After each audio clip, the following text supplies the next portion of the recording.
अपने YouTube channel education platform में। दोस्तों, इस वक्त की बड़ी ब्रेकिंग न्यूज़ निकल कर आ रही है जो है बीएड छात्रों के बारे में, और जो आपातकालीन बैठक चल रही थी उसकी अपडेट्स के बारे में मैं बात करेंगे। तो यहाँ देख सकते हैं, और जो फैसला हुआ है उसमें अब क्या फैसला निकल कर आया है और बीएड शामिल करने पर क्या निर्णय लिया गया है। यानी कि जो आपातकालीन बैठक बुलाई गई थी दोस्तों, उसके बारे में जो क्या फ़ैसला और क्या चीज़ बातें निकल कर आई हैं, तो उसके बारे में हम बात करेंगे और मुख्य बिंदु पर बात करेंगे।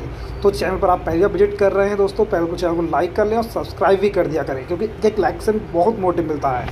और दोस्तों, और ये वीडियो उन लोगों के पास पहुंचा दिया करें, शेयर कर दिया करें जो लोग इस वीडियो को देखना चाहते हैं, चाहे बीएड के कैंडिडेट्स हों या बीटीसी कैंडिडेट्स हों या कोई भी कैंडिडेट्स हों।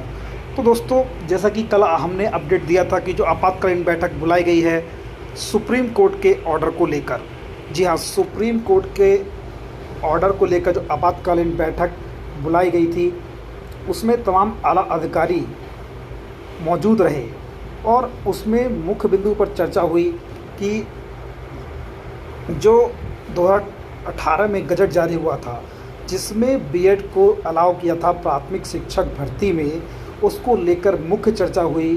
तो फिर उन्होंने स्पष्ट रूप से इस मुख्य बात कहा कि कुछ गाइडलाइंस कि क्वैश क्यों हुआ, 2018 का जो गजट आया था वो क्वैश क्यों हुआ।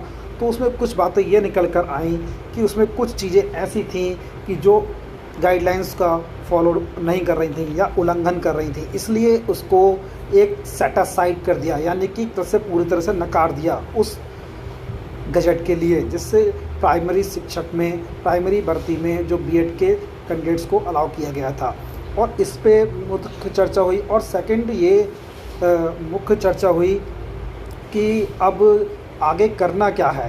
तो सभी आला अधिकारियों ने ये कहा कि जब तक कोई स्थिति एनसीटी जो हमारी क्लियर नहीं कर देती, एनसीटी क्योंकि मुख्य संस्था होती है, उसके बाद अगर जब तक एनसीटी कोई लेटर जारी नहीं कर देती तब तक हम इसमें कुछ नहीं कर सकते, क्योंकि एनसीटी कोई नई गाइडलाइन जारी करेगी तभी उसी के बेस पे जो है बीएड को या फिर बीटीसी को उसमें अलाउ किया जाएगा।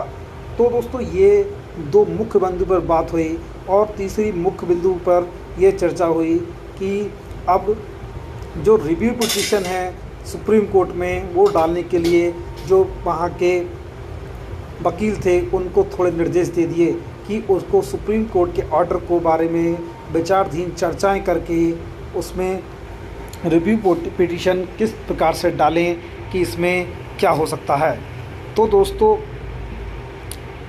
अब मुद्दे की बात पर आते हैं। सुप्रीम कोर्ट का ऑर्डर जो है वो सभी राज्य के लिए वैलिड होगा। बहरहाल जब तक वैलिड नहीं होगा, जब तक बस एनसीटी की जो गाइडलाइन जारी नहीं होती, आगामी 4 से 5 दिनों के अंदर एनसीटी अपना स्टैंड क्लियर कर देगी, उसके बाद सारे स्टेट उसी को फॉलो करेंगे। तो दोस्तों, देखना ये दिलचस्प होगा कि एनसीटी अपनी गाइडलाइन कब जारी करती है। और दोस्तों, हमारे चैनल को लाइक भी कर दिया करिए, क्योंकि हम आपके लिए ऑथेंटिक और रियल जानकारी लेकर आते हैं। और सब्सक्राइब करके बेल आइकन प्रेस कर देना, जैसे कि सबसे पहले रियल जानकारी आपको मिलती रहे।